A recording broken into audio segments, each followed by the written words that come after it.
Welcome back to class. In this section, we will be discussing about the complaint constitution and legal documents, and then we will explore the essential components of a complaint constitutional framework and the legal significance of shareholders agreements and bylaw. And also, we will look into the implications of amending these documents, uh, providing a comparative analysis of documentation requirements across multiple legal systems. So I want you to listen as we go through briefly. A complaint constitution is actually one that serves the legal and structural backbone and defining its identity, its purpose, its internal governance and relationship with its stakeholders. So it actually differs as it depends on each of the complaints. So constitution tells about the identity of a complaint, the purpose through which or for which the complaint is being established, and the internal governance and relationship with stakeholders. And it establishes the framework of formation, operation, and regulation. So key documents necessary to look into are the Memorandum of Association and Article of Association, which are binding instruments with significant legal implication. When we talk about Memorandum of Association, what do we really mean? This is an outline um, which it's actually outlined the complaint's external structure and legal identity, serving as its cartel for and signifying the intent to incorporate. It actually tells about the external structure and the legal identity of such business. It actually include names, registered offices, objects, liabilities, capital, and association clauses. And this actually defines legal parameters and interaction with third parties.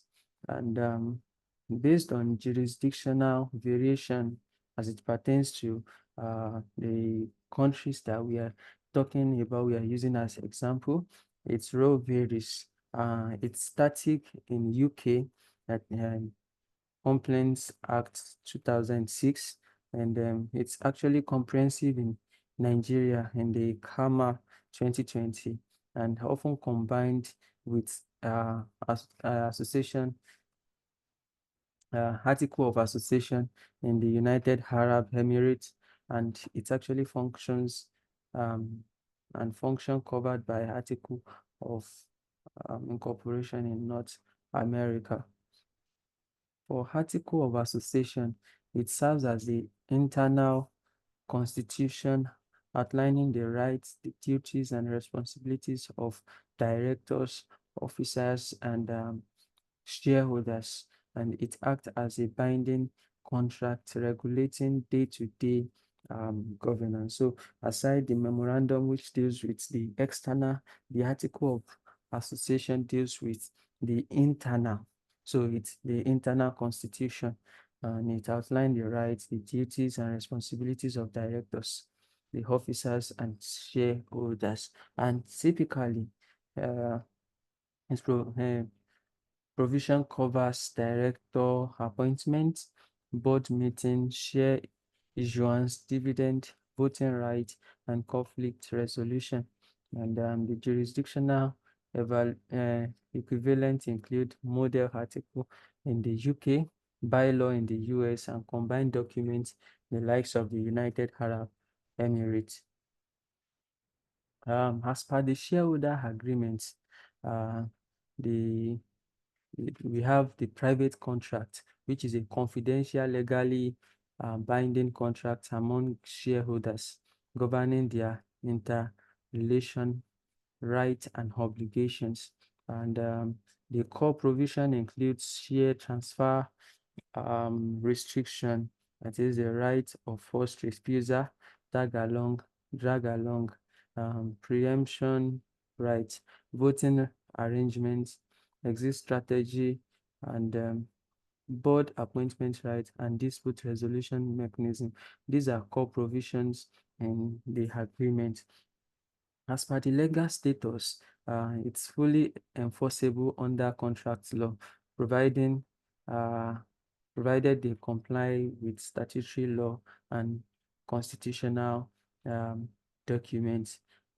For the cross-jurisdictional use, it's widely used in common law jurisdiction just such as UK, Nigeria, US, Canada, Australia, and crucial in um, United Arab Emirates Free Zone for customized um, governance.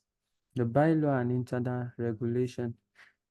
When we talk about bylaw and internal regulations, they are operational rules adopted by a company for internal management, responsibility, and procedure, and they detail day-to-day governance such as board and shareholder meeting, quorum, voting, and officer power.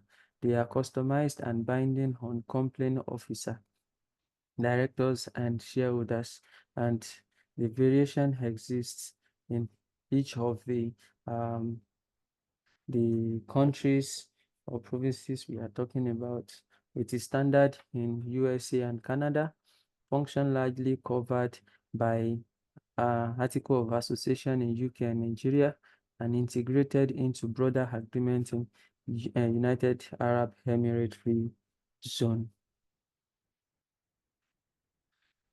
As per the amendments and their implication, when are they needed?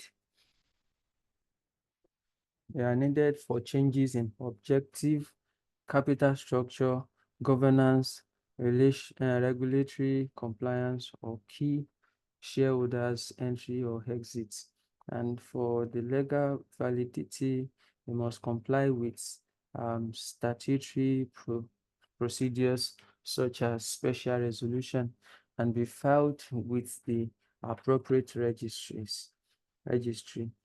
Um, for the stakeholders' impact, it can alter power balance or investment value, especially for minority shareholders and cross-border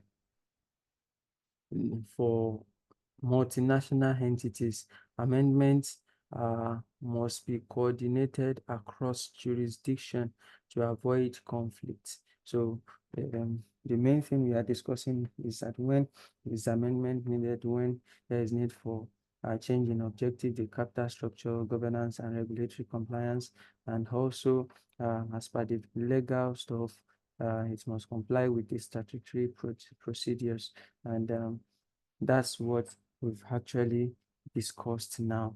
And in conclusion, the Memorandum of Association and Article of Association form the core constitutional documents defining a company's legal identity and internal governance. Shareholders' agreements and bylaws offer flexibility and confidentiality, customizing shareholders' relations. Having a knowledge about this is instrumental as their amendment process and jurisdictional variation is crucial for legal compliance, dispute mitigation, and transparent corporate governance in domestic and international context. Thank you.